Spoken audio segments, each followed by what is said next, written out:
Hello everyone. कल एक वाक़या पेश आया जिसकी डिटेल्स ना जाना चाहिए ना मैं जाना चाहूँगा। 4-5 दिन में आपको ख़ुद अंदाज़ा हो जाएगा कि क्या होने वाला है। लेकिन उस सब वाक़ये में से एक बहुत इम्पॉर्टेंट चीज़ जो सामने आई वो थी पाकिस्तान में लाक़ानूनियत, मतलब एब्सेंस ऑफ लॉ की जो बात है वो बहुत इम्पॉर्टेंट थी। उस पर मंटो का एक अफ़साना है, तो मैं आपकी नज़र करना चाहूँगा। वो अफ़साना ज़रूर सुनिए, बड़े मज़े का है। तो जी, अफ़साने का नाम है अब और कहने की ज़रूरत नहीं। ये दुनिया भी अजीब व गरीब है, ख़ासकर आज का ज़माना। कानून को जिस तरह फ़रेब दिया जाता है इसके मुतालिक शायद आपको ज़्यादा इल्म ना हो। आजकल कानून एक बेमानी चीज़ बनकर रह गया है। इधर कोई नया कानून बनता है, इधर यार लोग इसका तोड़ सोच लेते हैं। इसके अलावा अपने बचाव की कई सूरतें भी पैदा कर लेते हैं। किसी अखबार पर कोफ्त आनी हो तो आया करे, इसका मालिक महफूज व मामून रहेगा। इसलिए कि प्रिंट लाइन में किसी कसाई या धोबी का नाम बहैसियत प्रिंटर, पब्लिशर और एडिटर के दर्ज होगा। अगर अखबार में कोई ऐसी तहरीर छप गई जिस पर गवर्नमेंट को एतराज़ हो तो असल मालिक के बजाय वो धोबी या कसाई गिरफ्त में आ जाएगा। इसको जुर्माना होगा या कैद। जुर्माना तो जाहिर है इसे अखबार का मालिक अदा करेगा, मगर कैद तो वो नहीं अदा कर सकता। लेकिन इन दो पार्टियों के दरमियान इस किस्म का मुआहदा होता है कि अगर कैद हुई तो वो इसके घर इतने रुपए माहवार पहुंचा दिया करेगा। ऐसे मुआहदे में खिलाफ वर्जी बहुत कम होती है। जो लोग नाजायज़ तौर पर शराब बेचते हैं, इनके पास 2-3 आदमी ऐसे ज़रूर मौजूद होते हैं जिनका काम सिर्फ ये है कि अगर पुलिस छापा मारे तो वो गिरफ्तार हो जाएं और चंद माह की कैद काट कर वापस आ जाएं तो इनको इनका मुआवजा माकूल मिल जाता है। छापा मारने वाले भी पहले ही से मुतला कर देते हैं कि हम आ रहे हैं, तुम अपना इंतज़ाम कर लो। चुनाचे फ़ौरन इंतज़ाम कर लिया जाता है, लेकिन मालिक गायब हो जाता है और वो किराए का आदमी गिरफ्तार हो जाता है। ये भी एक किस्म की मुलाजमत है, लेकिन दुनिया में जितनी मुलाजमतें हैं कुछ इस किस्म की ही होती हैं। मैं जब अमीन पहलवान से मिला तो वो 3 महीने की कैद काट कर वापस आया था। मैंने इससे पूछा, अमीन इस दफ़ा जेल कैसे गए? अमीन मुस्कुराया, अपने कारोबार के सिलसिले में। क्या कारोबार था? जो रहा वही है। भाई बताओ तो। बताने की क्या ज़रूरत है, आप अच्छी तरह जानते हैं, मगर खाम खाम मुझसे पूछ रहे हैं। मैंने थोड़े से तवक्कुफ़ के बाद इससे कहा, अमीन तुम्हें आए दिन जेल में जाना क्या पसंद है? अमीन पहलवान मुस्कुराया, जनाब पसंद और नापसंद का सवाल ही पैदा नहीं होता। लोग मुझे पहलवान कहते हैं, हालांकि मैंने आज तक अखाड़े की शक्ल नहीं देखी।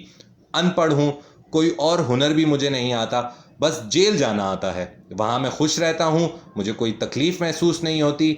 आप हर रोज़ दफ्तर जाते हैं, क्या वो जेल नहीं? मैं लाजवाब हो गया।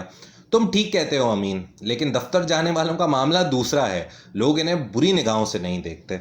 क्यों नहीं देखते? ज़िला कचहरी के नए मुंशी और क्लर्क हैं, इन्हें कौन अच्छी नज़र से देखता है? रिश्वतें लेते हैं, झूठ बोलते हैं और परले दर्जे के मक्कार होते हैं। मुझ में ऐसा कोई ऐब नहीं। मैं अपनी रोज़ी बड़ी ईमानदारी से कमाता हूँ।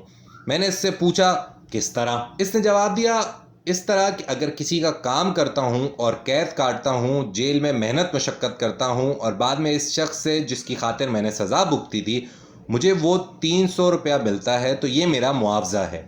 इस पर किसी को क्या एतराज़ हो सकता है? मैं रिश्वत नहीं लेता, हलाल की कमाई है। लोग मुझे गुंडा समझते हैं, बड़ा ख़तरनाक गुंडा। लेकिन मैं आपको बताऊं कि मैंने आज तक किसी के थप्पड़ भी नहीं मारा।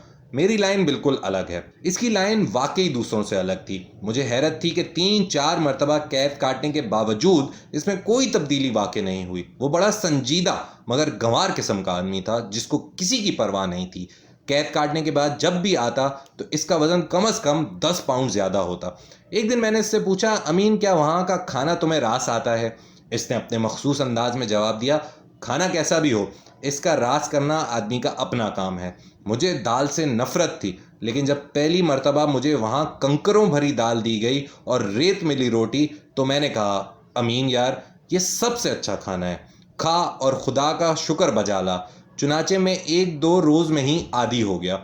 मुशक्क़त करता, खाना खाता और यूं महसूस होता जैसे मैंने गंजे के होटल से पेट भरकर खाना खाया है। मैंने इससे एक दिन पूछा, तुमने कभी किसी औरत से मोहब्बत की है? इसने अपने दोनों कान पकड़े। خدا بچائے اس محبت سے، مجھے صرف اپنی ماں سے محبت ہے۔ تو جی اس کے بعد افسانے میں یہ ہوتا ہے کہ پہلوان صاحب جو ہیں وہ ان کی والدہ کا انتقال ہو جاتا ہے، پھر ایک میاں صاحب ہوتے ہیں، وہ جب وہ اپنے کفن دفن کا انتظام کر ہی رہا ہوتا ہے والدہ کی، اور اس کی جیب میں 1 روپیہ بھی نہیں ہوتا، اس دوران اس کو بلا لیتے ہیں، اور میاں صاحب اس سے بولتے ہیں کہ یار تم جو ہے میرے لیے 2 سال جیل چلے جاؤ۔ کہتا ہے میاں صاحب میرے جو ہے وہ ماں کا کفن دفن کا انتظام کرنا ہے، تو وہ بولتا ہے یار ماں تو مر گئی، کفن دفن ہوتا رہے گا۔ بڑے وہ روڈلی اس کو بولتا ہے کہ یار تم جاؤ میں انتظام کر دوں گا، وہ ٹینشن نہیں ہے۔ اب وہ پریشان ہوتا ہے، بولتا ہے یار میں کم از کم 1000 روپے لوں گا، اور بڑا پریشان ہوتا ہے کہ یار میں ماں کا کفن دفن بھی نہیں کر سکتا، اور ابھی مجھے فوراً سے یہ جیل جانے کا کہہ رہے ہیں، تو بڑی لڑائیاں ہوتی ہیں، بڑا آپس میں ہوتی ہے۔ 1000 روپے پہ جو ہے پہلوان صاحب کہتے ہیں کہ 1000 روپے تو میں کم سے کم لوں گا، اس زمانے کے حساب سے 1000 روپے بہت ہے۔ تو میاں صاحب بڑا جھگڑتے ہیں، لیکن پہلوان جو ہے فائنلی ان سے لڑائی کر کے واپس آ جاتا ہے، اور وہ پیسے نہیں لیتا۔ لیکن جب وہ واپس آتا ہے تو سارے محلے دار جمع ہو کے اس کو بول رہے ہوتے ہیں کہ یار تمہاری بیوی تو بڑی اچھی ہے، تمہاری بیوی نے سارا کفن دفن کا انتظام کر دیا۔ وہ پریشان ہوتا ہے کہ یار میری تو بیوی نہیں ہے، مجھے تو محبت کے نام سے نفرت ہے، میں تو اپنی ماں سے صرف پیار کرتا تھا۔ لیکن جب وہ اندر جاتا ہے اور دیکھتا ہے کہ بھائی بیوی کمرے میں، سب بول رہے ہیں بیوی کمرے میں، وہ کمرے میں جاتا ہے اور جب دیکھتا ہے کہ سامنے اس کی بیوی بیٹھی ہے، تو وہ اس کو دیکھتا ہے اور بولتا ہے بہن جی آپ کون ہیں؟